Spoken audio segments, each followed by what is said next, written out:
திருக்கோவிலூர் உலகளந்த பெருமாள். 108 திவ்ய தேசங்களில் இதுவும் ஒன்று. ஒருமுறை மகாபலி சக்கரவர்த்தி என்னும் அசுரன் தேவர்களுக்கு இணையான சக்தி வேண்டி அஸ்வமேத யாகம் செய்கிறான். இதை அறிந்த தேவர்கள் மனம் கலங்கி மகாவிஷ்ணுவிடம் முறையிடுகின்றனர். மகாவிஷ்ணுவும் வாமன அவதாரம் எடுத்து மகாபலி யாகம் செய்யும் இடத்திற்கு செல்கிறார். யாகத்தின் முடிவில் யார் என்ன தானம் கேட்டாலும் அதை தர வேண்டும், இல்லை என்றால் யாகம் நிறைவடையாது. வந்திருப்பது மகாவிஷ்ணு என மகாபலியின் குரு சுக்கராச்சாரியார் எடுத்துரைக்கிறார். அதை பொருட்படுத்தாது மகாவிஷ்ணுவிடம் என்ன வேண்டும் என்று கேட்கிறார் மகாபலி. அப்போது 3 அடி நிலம் வேண்டும் என்கிறார் மகாவிஷ்ணு. அதற்கு சரி என்றதும் மகாவிஷ்ணு திருவிக்கிரம உருவம் எடுத்து ஒரு காலால் விண்ணையும் மறு காலால் பூமியையும் அளந்துவிட எங்கே 3வது அடி என்கிறார்.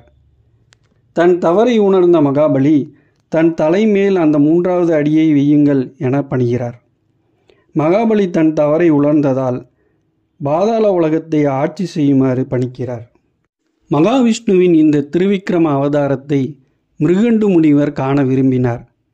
எனவே அவர் விருப்பத்திற்கு இணங்க திருவிக்கிரம அவதாரத்தை காட்சியளித்த இடமே திருக்கோவிலூர்.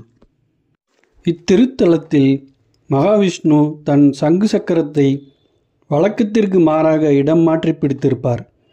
இது வேறெங்கும் காண கிடைக்கா அரிய காட்சி. கோயில் கருவறையில் பிரம்மா, மகாலட்சுமி, மகாபலி சக்கரவர்த்தி, மிருகண்டு முனிவர் மற்றும் அவரது மனைவி, பக்த பிரகலாதன், குரு சுக்கராச்சாரியார் மற்றும் 3 ஆழ்வார்களுடன் காட்சியளிக்கிறார். இங்குள்ள சக்கரத்தாழ்வார் மிகவும் சக்தி வாய்ந்தவர். தீய மந்திரங்கள் மற்றும் மாந்திரிகம் போன்றவற்றை அழிக்க வல்லவர். தாயார் சன்னதிக்கு மிக அருகில் இவருக்கு தனி சன்னதி உண்டு. 108 திவ்ய தேசங்களில் இக்கோயில் 42வது தலமாக விளங்குகிறது. ஸ்ரீரங்கம், ஸ்ரீவில்லிபுத்தூர் கோயில்களுக்கு பிறகு 3 உயரமான கோபுரம் கொண்ட கோவில் இதுதான். இங்குள்ள பெருமாளின் பெயர் திருவிக்கிரமர். தாயார் பெயர் பூங்கோவல் நாச்சியார். திருக்கோவிலூரை சுற்றி பல புண்ணிய ஸ்தலங்களும் உள்ளன. முதல் 3 ஆழ்வார்கள் முக்தி பெற்ற தலமும் இதுவே. சிவன் கோயில்களில் மட்டும் காணப்படும் துர்க்கை சன்னதி மிக அரிதாக பெருமாள் சன்னதிக்கு அருகில் அமைந்துள்ளது. மூலவரின் பின்புறம் வாமன ரூபம் அமைந்துள்ளது மிகவும் சிறப்பு.